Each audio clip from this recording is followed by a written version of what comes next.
যারা কোরবানি দিবেন, আপনার ঘরের দুয়ারে যখন একজন গরিব এসে এক টুকরো গোশত চায়, মনে রাখবেন খোদা কি কসম, আপনি বড় নসিবওয়ালা যে আপনি কাউকে এক টুকরা গোশত দিতে পারতেছেন।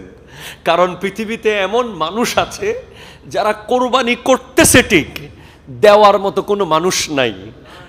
এমন এমন জায়গা আছে লক্ষ লক্ষ টাকার পশু কিনছে, কিন্তু কাউকে দেওয়ার মতো মানুষ নাই। আপনার দুয়ারে যদি একটা ভিখারি, একটা গরিব গোশতের জন্য আসে, আপনি মনে রাখবেন এটা আপনার চাঁদ কপাল যে আপনার কোরবানি কবুল হওয়ার একটা বড় ওসিলা এসে গেছে।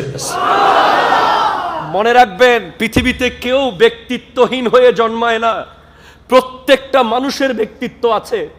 যেই মানুষ আপনার ঘরের দুয়ারে গোশতের জন্য আসে, সেই মানুষও কারো না কারো বাবা, সে কারো না কারো মা, সেই মানুষেরও ব্যক্তিত্ব আছে। সেও লজ্জা পায়, কিন্তু চিন্তা করে যে কতদিন আমার সন্তানরা গোশত চোখে দেখে নাই, আজ কোরবানির দিন আমার সন্তানরা এক টুকরো গোশত খাবে। অনেকে বলি কি আমরা একবার দিছি আবার কেন আসছো? আরে ভাই 10 বার আসলে 10 বার দেন, 20 বার আসলে 20 বার দেন, 50 বার আসলে 50 বার দেন, যতক্ষণ থাকে ততক্ষণ দেন। কারণ কিয়ামতের মাঠে আল্লাহ বলবে, তোর ঘরের গেইটে আমি আল্লাহ গিয়েছিলাম, তুই আমাকে দেশ নাই। আল্লাহ তুমি গিয়েছিলে? হ্যাঁ, আমার বান্দা গিয়েছিল, তাকে দিলে আমি পেয়ে যেতাম। আমরা কি করি জানেন? ভালো ভালো গোশতগুলো সাইড করি, চর্বি হাড্ডি এই সেই মিক্স করে ফকিরকে দিই, মিসকিনকে দিই। খোদা কি কসম, এত বড় ভুল করবেন না। সিদ্দিক আকবরের দরবারে যখন কোনো ফকির আসতো, উনি ওনার সন্তানের হাত থেকে খাবার নিয়ে ফকিরকে দিতেন। ওনাকে জিজ্ঞেস করা হলো, আপনি সন্তানের হাতেরটা কেন দিলেন? বা আপনি যদি এখন জিজ্ঞেস করেন, ও সিদ্দিক আকবর, সন্তানের হাতের খাবারটা কেন দিলেন, আরেকটা এক্সট্রা ওখান থেকে দিতেন প্লেট থেকে, উত্তর আসবে হয়তো সিদ্দিক আকবর রাদিয়াল্লাহু তাআলা এটা বলবে, প্রত্যেক বাবা তার সন্তানকে যে খাবারটা দেয় সেটা সবচেয়ে ভালোটা দেয়।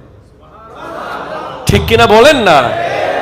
আর প্লেটে যেগুলো আছে নতুন করে যেগুলো রান্না হচ্ছে, এগুলো ওইটার চেয়ে ভালো নাও হতে পারে। সেজন্য আল্লাহর রাস্তায় যেটা দিবেন এটা সবচেয়ে ফ্রেশটা দিবেন। কোরবানির দিন আপনার গেইটে দাঁড়িয়ে থাকা মানুষটাকে কখনো বড় আওয়াজে কথা বলবেন না। মনে রাখবেন, আজকে মসজিদে বসে নিয়ত করেন, এবার কোরবানির পশুতে আল্লাহ 3 ভাগের 1 ভাগ গরিবকে অবশ্যই দিয়ে দেব, পারলে আরো বেশি দিয়ে দেব। লিখে নেন জয়নুল আবেদিনের কাছ থেকে, আগামী বছর আপনি এইবারের চেয়ে ডবল টাকার গরু কিনবেন। এটা আপনি লিখে নেন। যারা নিজে পরীক্ষিত, এটা পরীক্ষিত সত্য, প্রথমে কিন্তু 70,000 গরিবকে ঠিক বরাবর দিয়ে দিয়েছে, ওদিকে তাকায় না, ওই গোশতের লোভ করে নাই। পরের বছর কিনছে 1.5 লাখ, গরিবকে দিয়ে দিয়েছে, পরের বছর কিনছে 2.5 লাখ। সুবহানাল্লাহ বলবেন না আপনি? বরকত দেওয়ার মালিক কে? আরো জোরে বলেন না কে? আরে ভাই, আল্লাহ যদি চায় গোটা বছর আপনার ঘরে গরুর গোশত থাকবে, আপনি কি কমাইতে পারবেন? কোরবানির গোশত আপনাকে রেখে দিয়ে গরিবকে না দিয়ে রাখতে হবে? হবে না। এটা মাথায়